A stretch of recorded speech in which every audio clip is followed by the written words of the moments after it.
Sitting here in sunshine makes me want a cup of tea to relax, take in the day, the beautiful morning, the beautiful sunlight. And then I think I'm gonna do some mending. I've been putting it off for a while, but with this sunlight shining, I think I can get some of it done.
Oh, gosh. Good cup of tea in the morning? Although technically I am not drinking actual tea. I drink herbal tea, which is technically not tea because it doesn't have any tea in it. I have my tea, otherwise known as liquid motivation. Oh, so it's time to get to that mending. This is what a year's worth of use, almost daily use, has done to my pocket. So you can see that it has definitely gotten some wear and tear, and definitely more on some tear, but we can mend it.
This Bartack, which I'm hoping will help prevent the same rip outage that was happening before.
It's not the neatest, but it doesn't need to be. It just needs to function.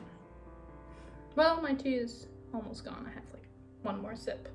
But I've mended my pocket, which is something I've been putting off for maybe 2 weeks, 3 weeks, too long, especially for something that I wear like every day. So I'm very happy with my progress. The day has barely started. So cheers. I hope you can find the motivation, whether it be morning sun or tea, to do some of your own mending, because it is a great way to continue to use the things that you already love.